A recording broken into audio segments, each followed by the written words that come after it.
Hi, Marsha the Great here. Okay, so I'm filming this on my Facebook, which is still under Fabian Deacon, but it is a Marsha the Great video, meaning it's actually a little bit different to the normal videos that Fabian Deacon would give. This is actually my third video as Marsha the Great. I actually have two other videos on my Marsha the Great Instagram, which is essentially a failed interview with my good friend Pauline Chung, who is a cookbook author and a targeted individual. And I was going to interview her about her experiences. We're still working on that. We're still working on that interview. Me and her are in dialogue about that at the moment. But what I actually wanted to do this video about today was consent. And what I realized is that the conversation around consent was so much bigger than I actually thought. Now, throughout my life, I have had problems with the consent thing. And truth be told, a lot of human beings have problems with the consent thing because what we think of is as consent is not actually consent. What we think of as consent is comfortability or specific sensations in the body or, like what we think of as consent is not actually consent. We kind of confuse that with comfortability. And for a long time, I confused consent with comfortability. I confused consent with, I don't know, like something that really wasn't the case. And it took me like about almost 40 years to kind of understand that consent is actually a lot more straightforward than people think. And I learned that because I started studying about something called kink. A lot of targeted individuals don't like to talk about kink and don't like to talk about sexuality because there have been fetishes used against them in probably the most vile and horrific ways that you can find to use against that person. But what I've learned in studying kink is that even though there are fetishes that exist, fetish is not the same as consent. You can have a kink for something, but it doesn't automatically mean that that kinky thing is consensual. Kink and consent are two different things. Just because something is kinky, it doesn't mean it's either consensual or non-consensual. It's just something that one particular person enjoys, right? So let me give you an example. A lot of what people talk about when they talk about kink is they talk about, something called BDSM, right? I wrote down notes on what the actual meaning is. I'll probably put it in the description. But it's something called BDSM, which is bondage, sadomasochism, and dominations, essentially, something like that. Like, I know a lot more about it than you guys think, like, I swear to God. But like, that's one particular example where people talk about whips, chains. People talk about like, adults only. People talk about like whips and chains and all that type of stuff. So that's the type of kink that most people are familiar with. But it can literally be anything. Like, it could be applied to real life circumstances as well, because kink doesn't always have to be sexual or, related to sex. Like LARPing, live action role play, which is a popular thing in like fantasy circles. That's an example of how role play operates, because there is such a thing as role play that has nothing to do with sex or sexuality. So that's one example of it. So it's like what kink does is it takes things like that and it kind of fetishizes it, makes it consumable for your own pleasure. Like, if, again, for the adults in the room. So it's through learning about that I learned more about enthusiastic consent. Now, this is something that I've been learning for over a couple of decades now. And it's like I've been kind of drip feeding myself with it. But it's reached a point now where I can look at the conversation around consent and see exactly how it can be a targeted individual's superpower. Allow me to explain. What we deem to be consent is, first of all, you have to be of an appropriate age, 18 years and up. Like for me, it's 21 years and up, right?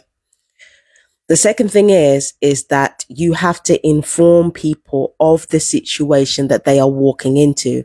You have to inform people in a way that encapsulates the whole situation, but also makes it easy for them to understand. In other words, you're giving them the most important details of what's going on, and you're making it transparent so that people are not walking into this situation not knowing what's going on. So that's the second concept of consent.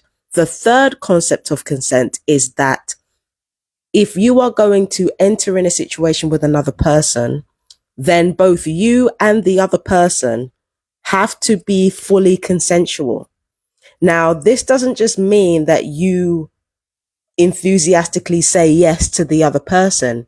It also means that your mind, your spirit, your body, and your soul are all on the same page. So before you walk into a situation, all four planes of being have to be on the same page when you say yes to something. And not only does that have to be the case for you, it has to be the case for the other person that you are involving in the situation that you're embroiled in.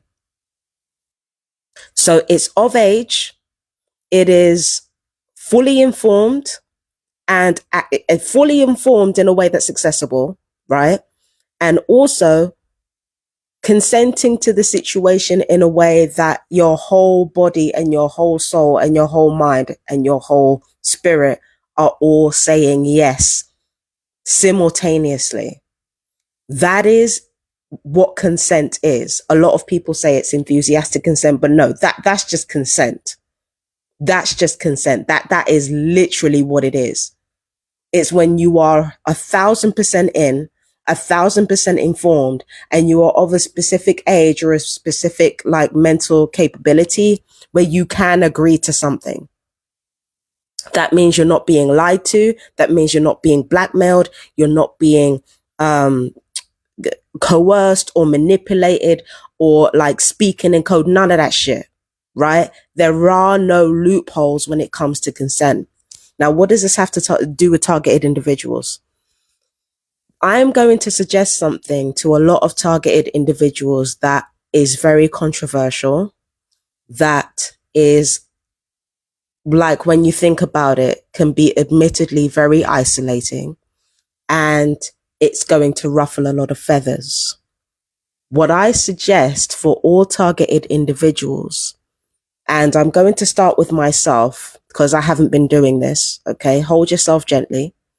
It is my belief that if you're going to enter any relationship, platonic, romantic, sexual, even familial relationship with anybody, you need to inform them right off the rip before it gets serious. I am a targeted individual. That means that my government, well, you don't have to talk about the government, but you do have to talk about the psychological harassment that comes with street theater, that comes with, you know, people breaking into your home and moving stuff around, gaslighting, right, to make it seem like you're losing your mind. So there's psychological torture, essentially. There's remote electronic torture affecting parts of your body. And it is likely that there will be slander about me as a person that may put you in a very difficult position. So when you say this right off the rip, you are giving people informed consent into your situation. You also have to let them know the choices that your perpetrators are going to give the person that is in close proximity to you. So let's just say you're a targeted individual. You have a case. Gang stalkers call you a case. You are a case study, right? So as a case study, any person who gets to know you or any person who gets serious with you has three options. Their first option is to walk away, which they have every right to do. But unfortunately, as much as I, as a targeted individual, would respect their right to walk away, people associated with my case would not respect that person's right to walk away. So that means essentially that if the person walks away, they would become a perp passively. They would become a perpetrator. Okay? Because even if they walk away and they decide, oh, I don't want nothing to do with this, at some point, whoever is associated with my case, who is actively involved, will turn that person essentially into a flying monkey at some point. So that's the first option. The first option is you walk away, which you have every right to do, but understand, even if I, as a targeted individual, will not pursue the issue and will not pressure you, you walk away, you will become a perp passively, at the very least. There's a second option. You can continue to get to know me and run the risk of being a targeted individual yourself.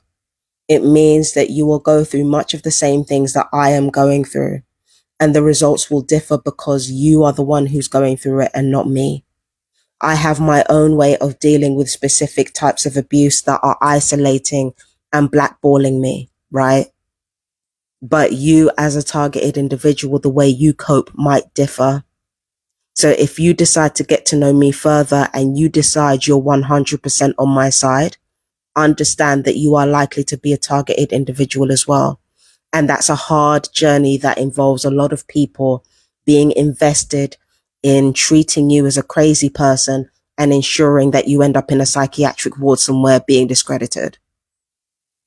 Right? So that's your second option. Your second option in being around me is to be a targeted individual like me. The third option you have is to actively become a perpetrator. Now, I have just informed you that my case involves psychological torture, which means microaggression, financial abuse, street theater, gaslighting, lying, smear campaigns. I've just told you what my situation involves. If you are asked to be a perp actively, that is what you are going to be doing. You are going to be ensuring that I am not only isolated, but that I am psychologically tortured through little cuts daily. And on top of that, you will most likely, if you're not going to be using remote weapons against me yourself, you will most likely have to turn a blind eye as people use weapons on me. So that would make you a perpetrator. Those are your three options in dealing with me.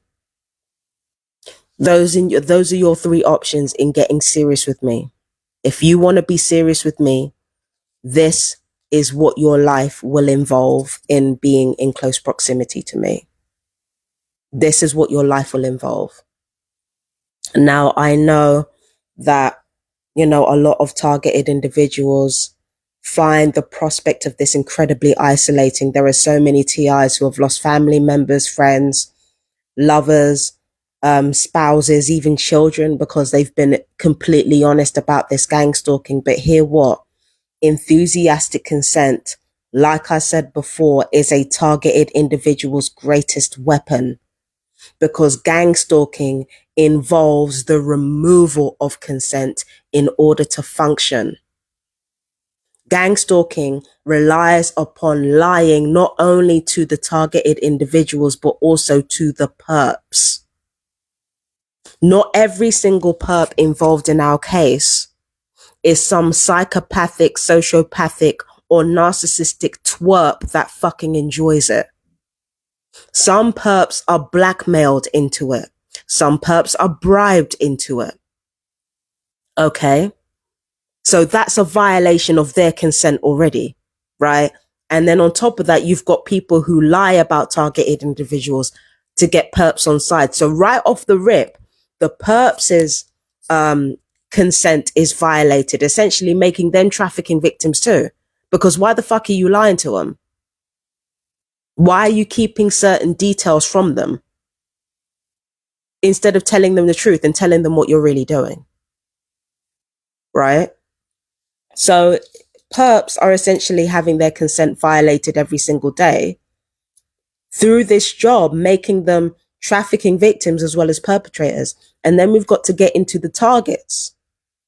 Remember, if everything they do is to weaponize yourself against you, essentially, if everything that they do is to weaponize who you are against yourself, I don't care how stoic you are in the face of street theater. I don't care how desensitized you are. You did not consent to it. This is not a situation you enthusiastically consented to. Why? Because the whole purpose was not to make you happy. It was not to see to your comfort. It was not to see that body, mind, and soul and spirit like were organically into everything that's happening.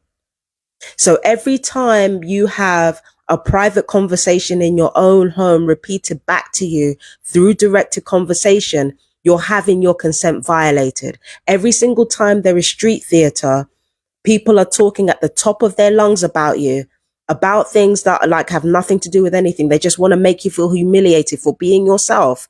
They are violating your consent. When they break into your home when they're not here, they are violating your consent. When they contaminate your foodstuffs or contaminate anything in your home, they are violating your consent. When you are having remote torture used against you, your consent is being violated. So I don't care how stoic you are, how much you laugh at their bullshit.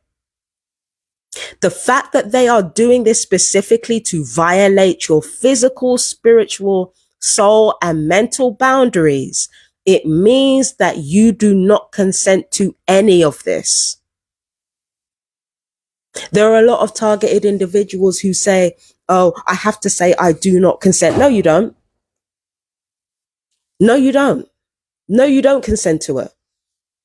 No, you don't consent to it, because if you did, they wouldn't be weaponizing anything against you. They would be using everything about you to make you feel good, to hype you up, to build you up. If they were really respecting your consent, your life would show the results of that. But no, your life shows the results of a person who is having their consent violated over and over again. Gangstalking relies specifically on the removal of consent, on the removal of enthusiastic consent in particular, because let's think about it.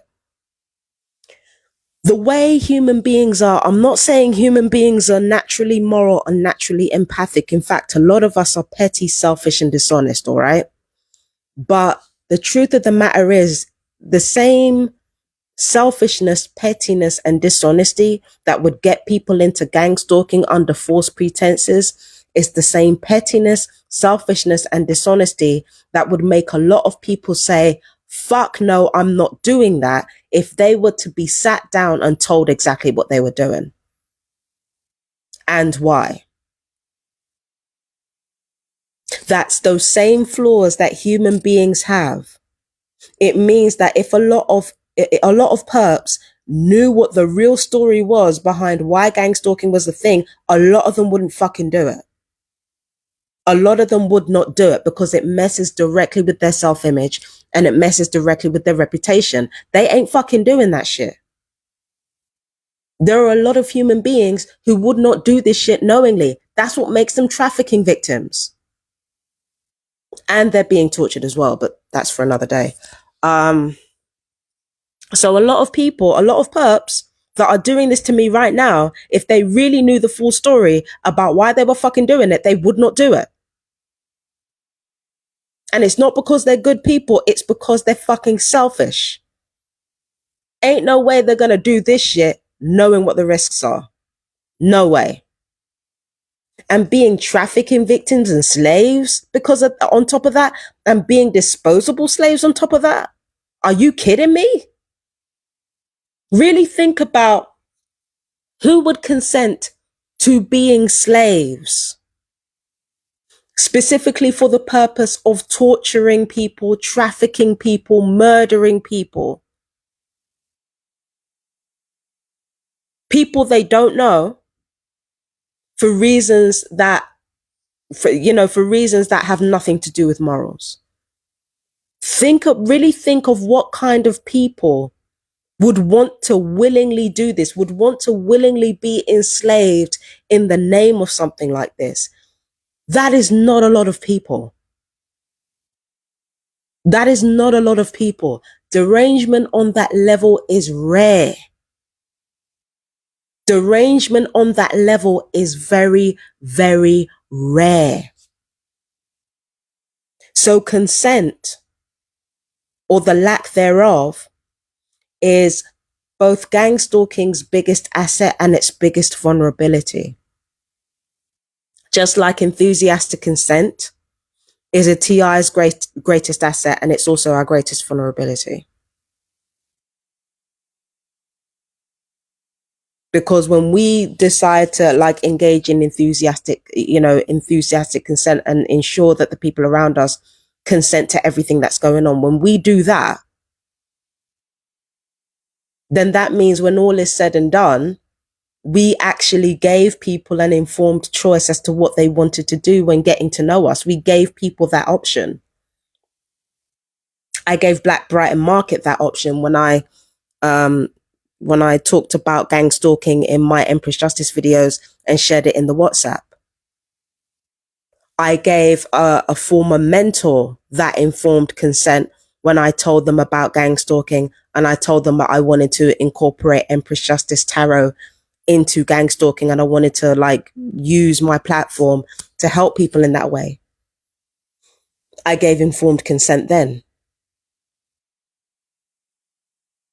I gave informed consent then. I let everybody know what was going on because it was a matter of giving people informed consent as to what they wanted to do next, which is very, very different from what the gang stalkers would have done and what the perps would have done. It is incredibly isolating, but it is your greatest asset. And on top of that, targeted individuals, another thing you have to watch out for is betraying yourselves as well, because self-betrayal is also a way of taking consent from other people. So even when you tell people you're a targeted individual, it has to be in situations where you feel comfortable to do that. It has to be in situations where you feel comfortable to do that. So you also have to ensure that you are 1,000% on board to be in a situation where you can feel safe to say, hey, I'm a targeted individual. This is what's going to happen. Are you cool with that? Because informed consent, again, is not just about the other person. It's also about you and you not betraying yourself to do something that is going against everything that you are.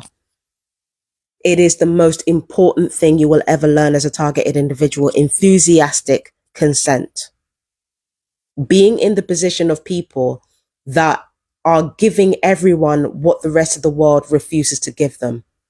And that's the option to choose. That brings me on to some other matters, right?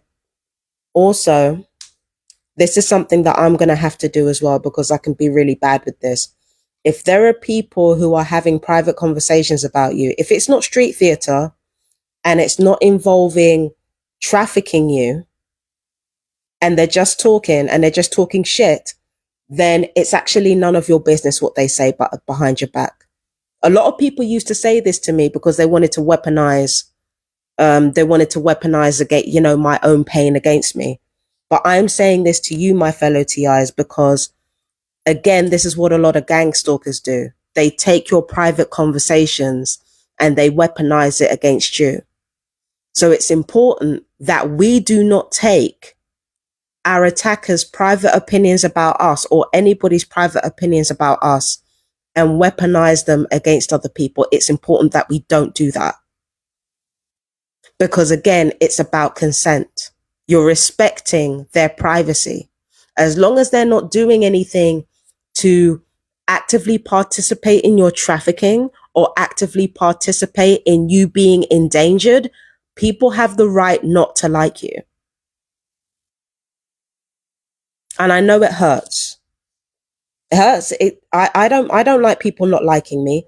It's always been a sore spot for me. And the gang stalkers have made sure to, to really hone in on sore spot for me. But guess what? People have a right to not like you. Just like you have a right to not like anyone else. So many instances of targeted individuals. There have been so many instances where targeted individuals have said private shit behind closed doors, only to find that it's repeated everywhere else. It's none of anybody's fucking business. So why, like, yeah, we have to turn the other cheek when it comes to people's private thoughts about us. We have to turn the other cheek, and we have to not mention it. Unless it has something directly to do with the gang stalking or trafficking of us, what people think of us is none of our fucking business. That's a part of respecting privacy. Another thing is, right, is that just because you are talking about your experiences on a public page, and just because you are saying you are a targeted individual on a public page, and just because people do not want to know about targeted individuals, it doesn't mean that you owe anybody to silence yourself on your page. Because again, consent, right? With me, I'm not bringing my perps onto my page. I'm not bringing anybody who's not interested in targeted individuals onto my page. My page is for targeted individuals. Marsha the Great is for targeted individuals. I make that very fucking clear. So if there's anybody who's not a targeted individual coming onto my page saying, we don't want to hear about this, we don't want to know, this is my channel, this is my page. I am not robbing you of your consent by saying something you don't like. Take your ass off my channel. And it's really that fucking simple. Now, what NirvGorilla did, that was violation of consent. Him tagging specific targeted individuals to fire guns at a target, to fire bullets at a target, and act like targets are going to be fired with those same bullets, essentially like sending us death threats. That's violation of consent. Harassing people through trolling through different accounts to try to get an interview is violation of consent. Talking about how, you know, you wanted to have chains around my wrists and ankles because, quote unquote, you were attracted. That's a violation of consent that NirvGorilla did. So that's a classic example of how people like that violate your consent and call it freedom of speech. It's a violation of consent. Because why the fuck are you doing it? And yes, I'm going to mention him because it's important to this conversation around enthusiastic consent. I did not consent to anything that man did. I say man very loosely. And I did not consent to anything that I did not consent to him coming online and coming into my emails and talking shit. I did not consent to any of that. Violation of consent. Again, if it wasn't a violation of consent, like, it's called trolling for a reason. It's called harassment for a reason. It is a violation of consent. That's what gang stalkers rely on. Violation of consent. So if you speak publicly about your targeting online on your page, understand that you have the right to do that. What other people have the right to do is not listen to you. What they don't have the right to do is to come on your page to try to silence you. That is a violation of your boundaries. Okay? That's a violation of your boundaries. So, you know, I don't go onto Perps pages. Perps have pages that I know about. I don't go on those pages. Well, I went on one of their pages, but that's because they came on mine. But other than that, I block them. I don't go on their pages. Because again, I know they're going to say some shit that I don't like, and I know they're going to lie. Sorry. That was a fly there. I know they're going to say some shit I don't like, and I know they're going to lie about their experiences with me. So I don't engage. And yet there are plenty of perps who engage on my shit and violate my boundaries and violate my consent. That is what separates targeted individuals from gang stalkers. And we've got to go all the way with it. Right? Consent is also the biggest reason why fascism is on the rise. Everybody was okay with the, talk around consent and, diversity and inclusion when people did not have to do the hard work of examining what consent actually means. And we're starting to realize that what consent actually means is not just being able to say whatever the hell it is you want to somebody. That it's not just about your comfortability. It's also about the comfortability, the full-bodied enthusiasm of the person that you're talking to.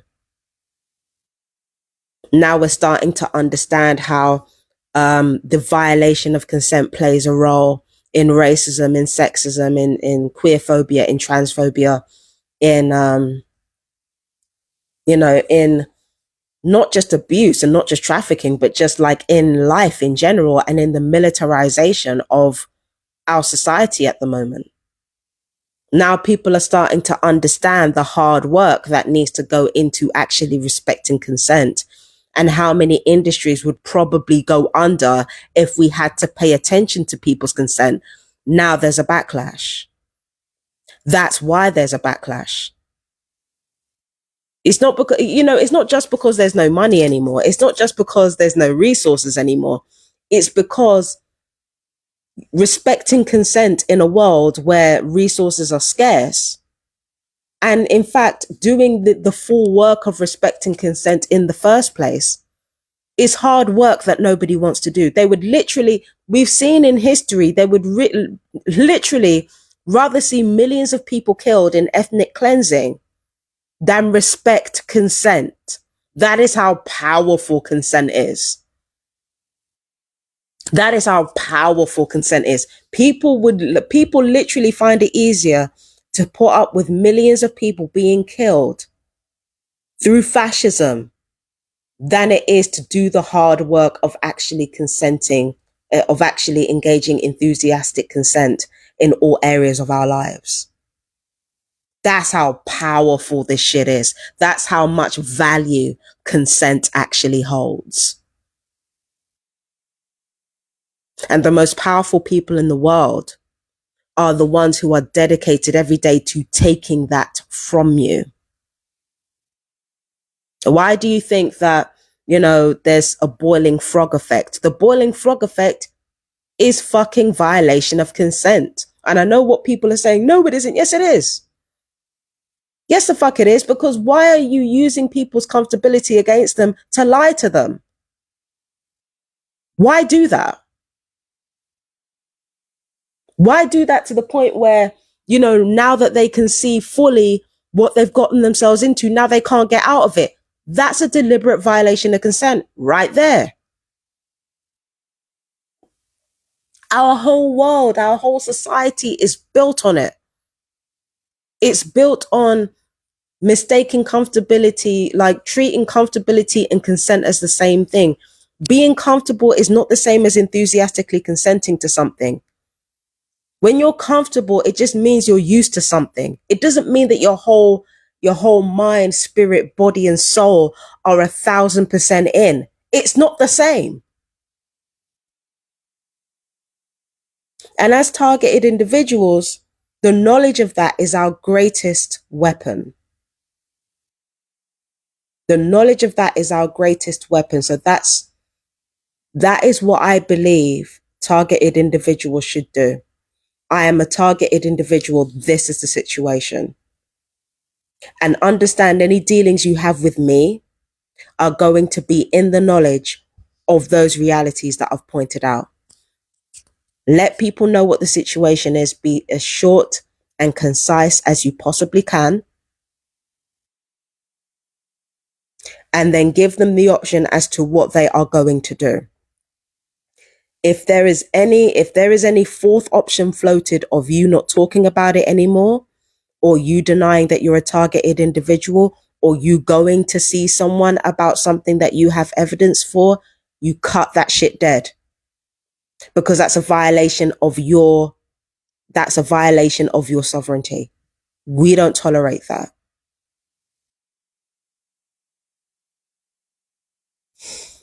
So consent. Imagine, I learned all this through Kink. All of it through Kink. The same thing that targeted individuals have been, weaponized interfering is the same thing that could save our fucking lives. Enthusiastic consent, right? Enthusiastic consent, babes. Enthusiastic consent is a targeted individual's greatest weapon. This goes beyond telling the truth. This goes straight into, like literally not even being the hero of the story, but combating trafficking and abuse as a whole. Enthusiastic consent is the way that you combat trafficking, abuse, and even ethnic cleansing.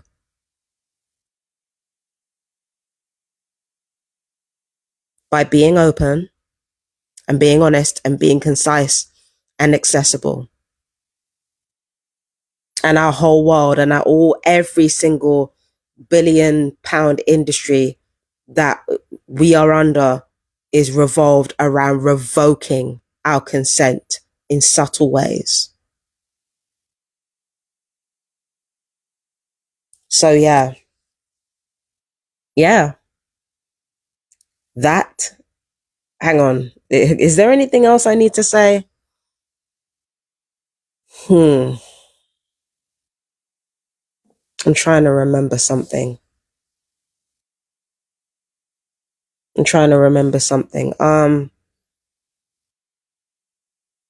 No, I think that's it. Yeah, also the idea of like people trying to, oh no, that's it. The housing situation is also a violation of my consent. It's a violation of my human rights. Why? Because they are trying to find different ways to back me into a corner where I am in the gangstalker's control. When it came to this particular situation with housing, right? I never wanted to move. I'm just going to put that out there. I never wanted to move anyway. But the reason why I am still here is not because of my own choice. It's because I was given no option but to stay here, like no feasible option but to stay. And the reason this happened is because I contacted Brighton and Hove Council, like I said before, in several videos. I contacted Brighton and Hove Council about potentially moving out, and they said I would need a Section 21. I said, okay, cool. And they said they were in talks with lettings agents, and I was also putting pressure on the lettings agents to see if the landlords would agree to a Section 21 and thus allow me to safely move out.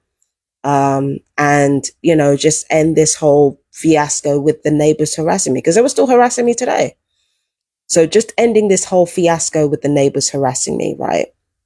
Sorry, I just spotted something over there. Just ending the whole fiasco with the neighbors harassing me. So one of us has got to go is basically what I said, right? So what ended up happening was, long story short, the landlords denied me a Section 21. They denied me a Section 21 knowing that when I tried to engage a surrender tenancy, when I tried to leave of my own accord, either the neighbors upstairs or the landlords or letting agents, or even Brighton and Hove Council, contacted mental health services to prevent me from leaving.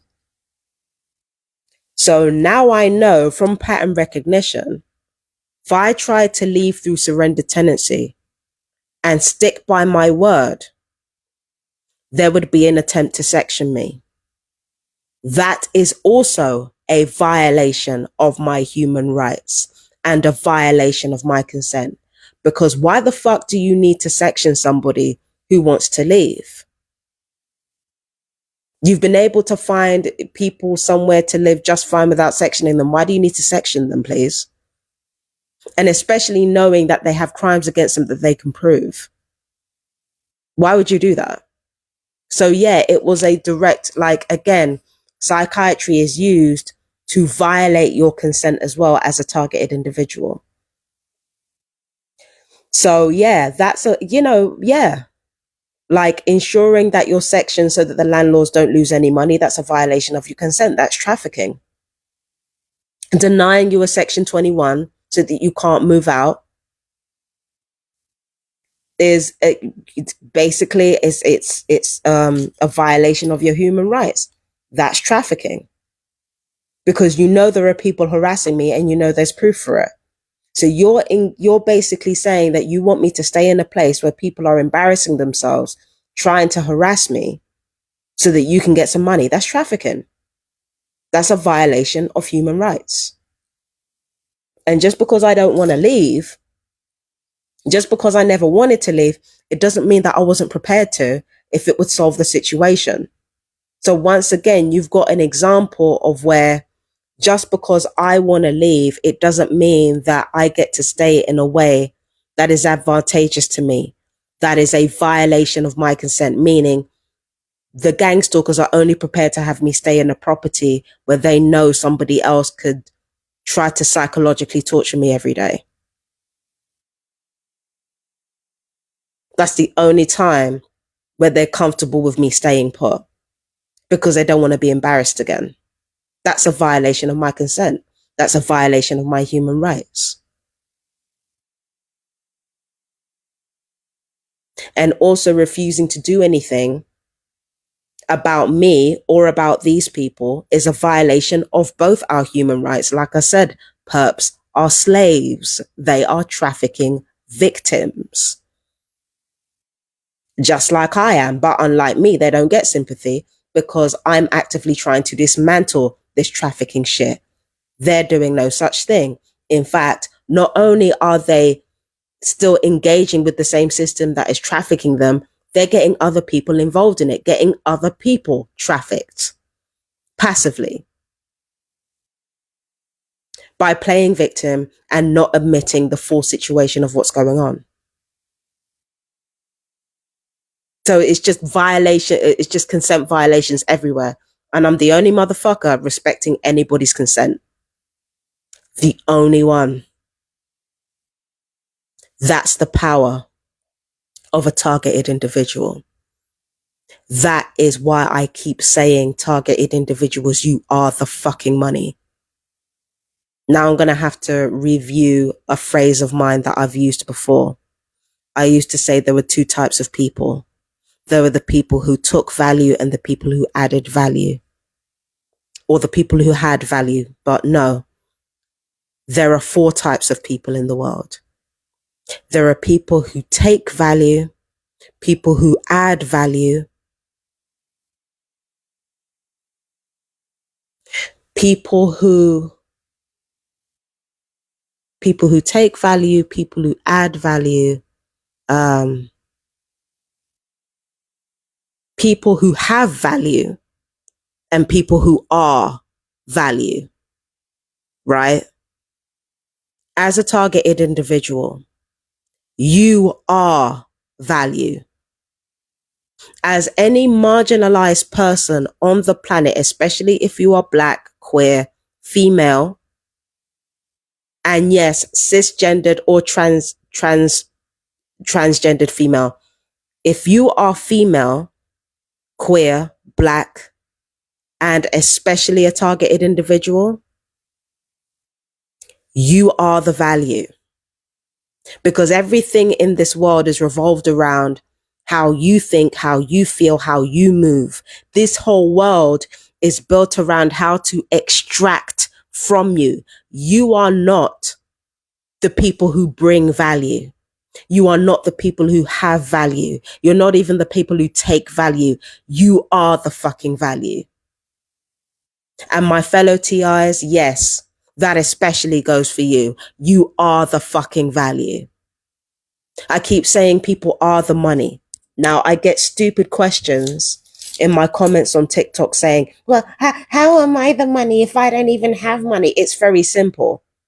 Everything that you do informs policy. Every single reaction that is gleaned from fucking robbing you of your consent over and over again, violating your human rights over and over again, every single one of those things being done to you, like from the microaggression to the street theater, every single reaction to the torture that is inflicted on you, every single reaction that you have, every single feeling that you have informs policy.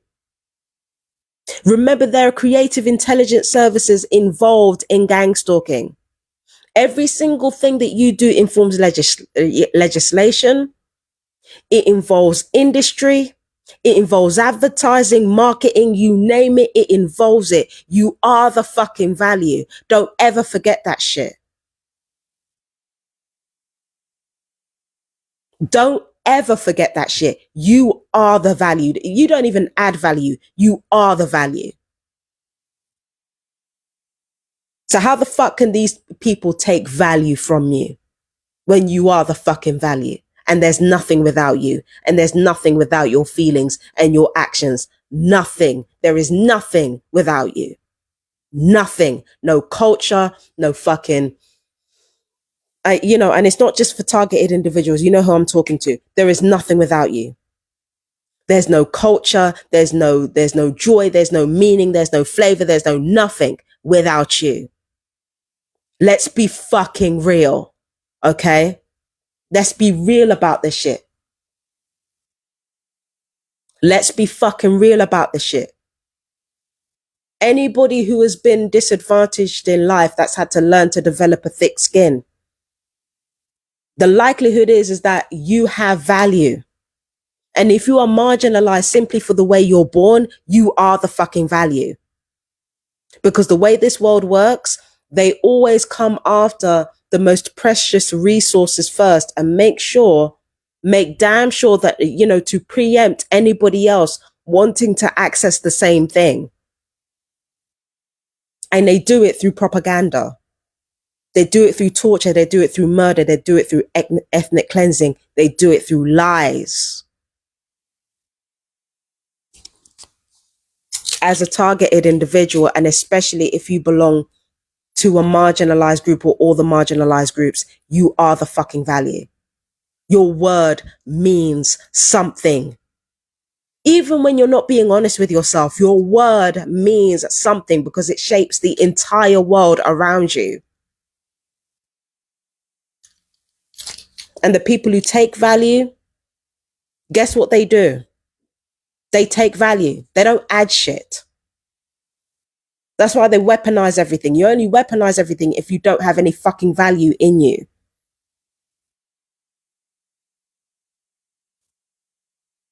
Do you understand?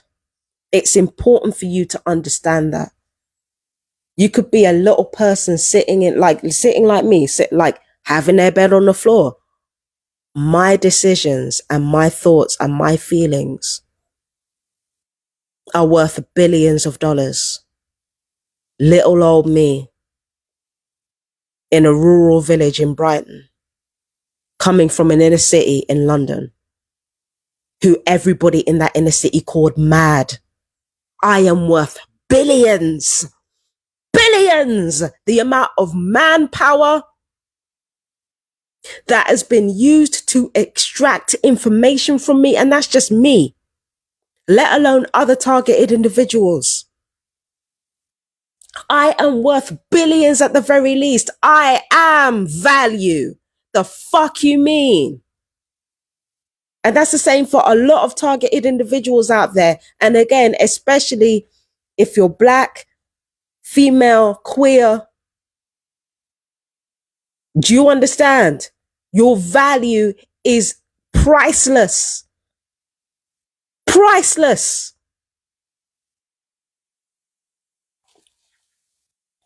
Because everything about this world is dependent on trying to squash you as an individual.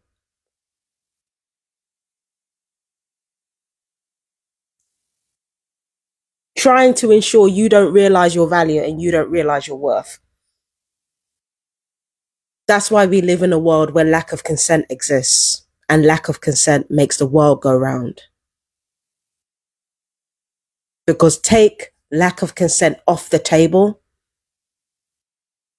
the runts of the litter are seen for who they really are, runts.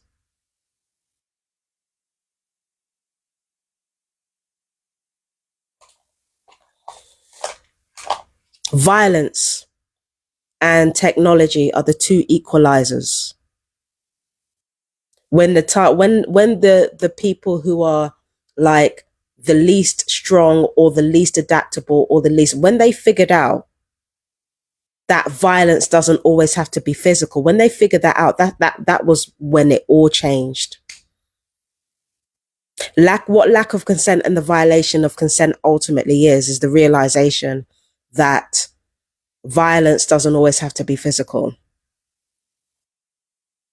Violence doesn't have to always be physical, and yet you can make people diminish the violence in everyday conversation, the violence that we inflict on each other in families, the violence that we inflict on each other in romantic relationships and sexual relationships. When you figure out that you don't need to be physical to be violent, and yet you make sure everybody else disregards violence unless it's violent, disregards violence unless it's physical. When you ensure people do that, you are able to get away with a litany of crimes that can literally lead to ethnic cleansing, like we are seeing right now. So my fellow targets, as hard as this is, as lonely as this is, when people want to get to know you, you let them know you are a targeted individual, and you let them know the three options. And you let them know, because if they are genuine people, it means you may have informed them enough to save their lives. And you may have informed them in such a way where you can actually protect them better than you would have done if you hadn't said anything. If you are informing a person who has nothing to do with gang stalking that you're an actual gang stalking victim, you're giving a genuine person an informed choice. There is good karma that comes with that. And if you are sitting in front of a gang stalking infiltrator, then you're letting them know exactly what they're doing and exactly what they're participating in. So if they continue to try to deceive you, they know what they are. And over time, you'll know what they are.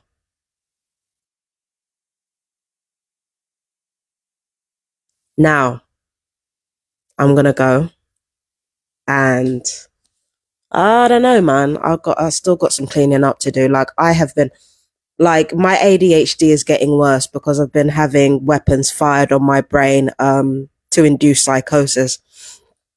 I've been having weapons fired on my brain, so like my ADHD is all over the place.